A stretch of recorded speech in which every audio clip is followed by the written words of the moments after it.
कल्पना कीजिए कि हम कई वर्षों तक मृत इमाम्स के कब्रों पर जाया करते थे और रो रो कर अल्लाह और मोहम्मद से प्रार्थना करते थे, लेकिन कभी भी अल्लाह ने उत्तर नहीं दिया। लेकिन जैसे ही मैंने यीशु को पुकारा, मुझे उसके प्यार का एहसास हुआ, मुझे उसकी शक्ति का एहसास हुआ और वो मेरे कमरे में आ गए। मुझे याद है जब मुझे पहली बार वास्तव में सिया अनुष्ठानों में जाने का मौका मिला था, जहाँ लोग खुद को मारते हैं, वहाँ आपको काली पोशाक पहननी होती है, जो कि एक शोक का प्रतीक है। मैं काली कमीज और चेन जिससे खुद को मारते हैं उन्हें खरीदने के लिए बहुत उत्साहित था। हम हजारों की संख्या में सड़कों में इस चेन से अपने आप को घायल करते थे। इसके माध्यम से अल्लाह को खुश करने की कोशिश करते थे कि वो हम पर दया करे और हमें माफ़ कर दे। माना जाता है कि आप जितना ज़्यादा अपने आप को टॉर्चर करेंगे उतना ही ज़्यादा अंक कमाएंगे। मेरा जन्म एक सिया मुस्लिम परिवार में हुआ था। मैं अल्लाह से प्यार करता था और हमेशा उनकी सेवा करना और उनसे प्यार करना चाहता था। मेरी 16 साल की आयु में कुछ ऐसी घटना हुई जिसने मेरी ज़िंदगी बदल दी। मैं मेरे कज़न की शादी में जा रहा था। मेरे कुछ रिश्तेदारों ने मुझे अपनी गाड़ी में बैठने को कहा। मैं बहुत खुश था और उनके साथ गाड़ी में बैठ गया। उन्होंने शराब पी रखी थी लेकिन मैं नहीं पिया था। मैं बहुत खुश था, लेकिन अचानक रास्ते में हम एक चेक पॉइंट पर पहुंचते हैं। हमारी कार को रोकी गई और शराब की गंध की वजह से हमें गाड़ी से बाहर कर दिया गया और कैद कर लिया गया। हमारे सारे कपड़े उतार दिए गए। उन्होंने हमारे ऊपर ठंडे पानी फेंकना शुरू कर दिया और मोटे मोटे तारों से मारने लगे और वे हमारा मजाक उड़ा रहे थे और हंस रहे थे। फिर हमें एक छोटे से कमरे में फेंक दिया। वहाँ हमारा दम घुट रहा था। मैं बहुत गुस्से में था और अपने आप में अपमानित महसूस कर रहा था। उनके प्रति घृणा आ रही थी कि मुझे उस चीज़ के लिए अल्लाह के नाम पर अन्यायपूर्वक यातना दे रहे थे, जो मैंने किया ही नहीं था। इसके बाद वे हमें बेड़ियों के साथ अदालत ले गए। मैं एक जज के सामने बैठ गया जो कि एक मौलाना था। उसने इस्लामी कानूनों के आधार पर हमारा फैसला करना शुरू कर दिया। मेरे परिवार ने कैसे भी करके कुछ ब्राइब देकर मुझे रिहा कर दिया और हमें सिर्फ जुर्माना भरना पड़ा। और यहीं से शुरू होती है मेरी एक लंबी यात्रा की शुरुआत।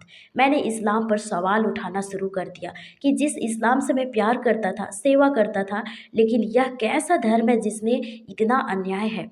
मेरी माँ ने कहा कि इस्लाम अच्छा है, केवल मौलाना की वजह से बदनाम है। इसके बाद मैंने खुद के लिए रिसर्च करना शुरू कर दिया। पहले मैं कुरान पढ़ता था अपने फ़ायदे के लिए, लेकिन अब मैं कुरान पढ़ने लगा यह देखने के लिए कि वास्तव में कुरान क्या कहता है। मैंने कुरान में बहुत सारी बुरी चीज़ें देखी। उदाहरण के लिए सूरा 9 उसका 29 और 30 में मोहम्मद कहता है कि उन लोगों को मार डालो जो अल्लाह का विश्वास नहीं करते। सूरा 5 उसका 51 कहता है यहूदियों और ईसाइयों को अपना मित्र मत बनाओ क्योंकि वे एक दूसरे के मित्र हैं। लेकिन अब मेरी आंखें खुल चुकी थी और मैंने अपना विश्वास इस्लाम में खो दिया। इसके बाद मेरे जीवन में बहुत कुछ हुआ। मेरे पिता का निर्धन हो गया जिसे मुझे स्कूल छोड़ना पड़ा। मेरे सारे दोस्तों से मैं अलग हो गया और मैं बिल्कुल अकेला और आइसोलेटेड हो गया। मैं इतना टूट गया था कि ईश्वर को पुकारने लगा, ईश्वर अगर आप वास्तव में हैं तो आप कौन हैं। और जब मैं 19 साल का था तब मैंने पहली बार सुसमाचार सुना।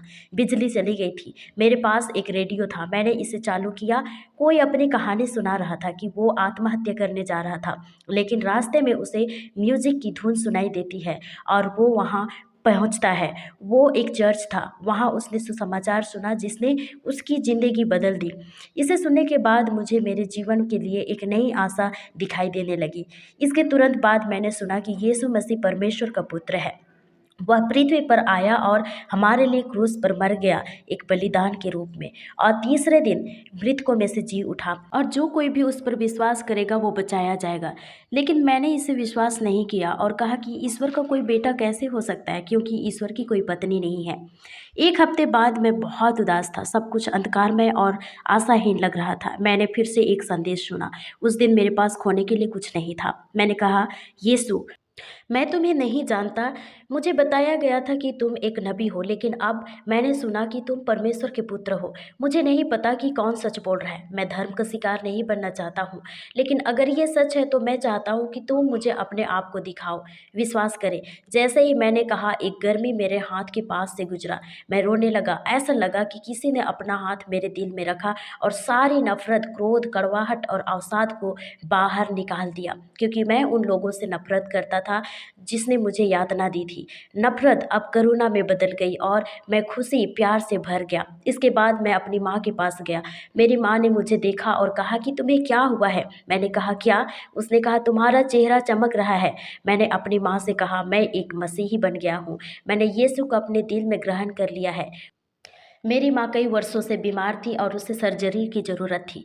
लेकिन मुझे इतना विश्वास था कि मैं जो कुछ भी माँगूँगा यीशु मेरी बातें सुनेगा, और इसलिए मैंने अपने माता के लिए प्रार्थना की और वो तुरंत चंगी हो गई। अब मैं एक मसीही था और जानना चाहता था कि यीशु ने क्या कहा है। जब मैं मुस्लिम था तो मुझे बताया गया था कि तोरा और इंजील दोनों ही बदल दिया गया है और भ्रष्ट कर दिया गया है, इसलिए अब वे मान्य नहीं है। केवल कुरान ही परमेश्वर की ओर से आखिरी रेवलेशन है। लेकिन अब मैं एक मसीही के रूप में देखना चाहता था कि यीशु ने सुसमाचार में क्या कहा है। मैंने तलाशना शुरू कर दिया। 3 महीने तक कई लाइब्रेरी में गया और कई दुकानों में गया, लेकिन कुछ हुआ नहीं। आखिरकार मैंने इंटरनेट का सहारा लिया। मैंने सर्च किया इंजील।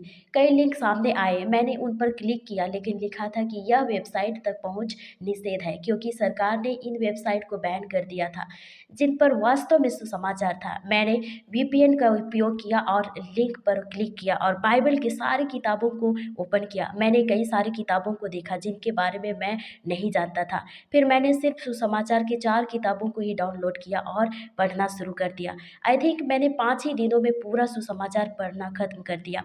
जब मैं मत्ती 5 अध्याय पढ़ रहा था, मैं रोने लगा, क्योंकि मैंने पहले कभी नहीं सुना था कि अपने दुश्मनों से प्यार करो और उन लोगों के लिए प्रार्थना करो जो तुमसे नफरत करते हैं। मैंने सवाल करना शुरू कर दिया कि क्यों ये किताब अवैध है, इसमें कुछ भी बुरा नहीं है, यह सब प्यार के बारे में है। मैंने देखा कि यीशु कहते हैं मैं अच्छा चरवाहा हूँ, अच्छा चरवाहा अपनी भेड़ों के लिए अपना प्राण देता है, और बाइबल परमेश्वर को एक प्रेम पूर्ण पिता के रूप में पेश करता है। इसके बाद में मैंने सोचा कि इसके बारे हर किसी को जानना चाहिए, इसलिए मैंने सीडी पर 4 सुसमाचारों की प्रतिलिपि बनाना शुरू कर दिया, और जब मैं बाहर जाता था तब लोगों को दिया करता था। मेरे आसपास के लोग मुझसे सुनते थे और भी सीडी की कॉपी मांगने लगते थे। ऐसा करने के 8 महीने बाद एक बार जब मैं फ़ोन में बातें कर रहा था, तभी एक आदमी, लंबी दाढ़ी वाला आदमी सामने आया और मुझे चाकू मारना शुरू कर दिया। मैं वहाँ से भागने में सफल रहा। मुझे नहीं पता था कि उसने ऐसा क्यों किया, उसका मकसद क्या था, लेकिन उसी क्षण मैं समझ गया कि वहाँ मेरा रुकना सुरक्षित नहीं है और परमेश्वर चाहता है कि मैं उस जगह को छोड़ दूँ। सो एक रात मैं अपने बैग पैक किया और निकल गया। मैंने किसी को नहीं बताया। मैं बस स्टैंड पर गया। मैंने टिकट ली और आ गया तुर्की की सीमा पर। परमेश्वर ने चमत्कारिक रूप से मुझे बॉर्डर पार करने की सहायता की और इस प्रकार मैं तुर्की आ गया। उस समय मैं एक छोटा लड़का था, मात्र 19 साल का। मेरे पास पैसे नहीं थे। मैं वहाँ किसी को जानता भी नहीं था। मुझे पता नहीं था कि मुझे क्या करना चाहिए। मुझे पता नहीं कि जाना कहाँ था। लेकिन मेरे अंदर एक अद्भुत शांति थी और मुझे विश्वास था कि जिस परमेश्वर ने मेरी माँ को चंगाई दी, जिसने मुझे बचाया, वो मेरे साथ है और वही मेरी मदद करेगा। मेरे अंदर कोई डर नहीं था, बस पता था कि सब कुछ ठीक होने वाला है। मैं एक ईरानी लड़के से मिला। मैंने उसे नहीं कहा कि ओह मैं यहाँ स्ट्रेंज हूँ, एक अजनबी हूँ, प्लीज़ मेरी मदद कीजिए। मैंने सिर्फ उसे सुसमाचार सुनाया और उसने कहा मैं एक ईसाई तो नहीं हूँ, लेकिन रिसर्च कर रहा हूँ और चर्च जा रहा हूँ, ये देखने की उनका विश्वास क्या है। फिर उसने मुझसे कहा क्या तुम मेरे साथ आना चाहोगे? मैंने कहा क्यों नहीं, ज़रूर। सो उसने मुझे चर्च ले गया और उसने मुझे नए नियम की एक पुस्तक दी। तब मुझे ऐसा लगा जैसे किसी ने मुझे पूरी दुनिया दे दी हो। नए नियम पाकर मैं बहुत खुश था।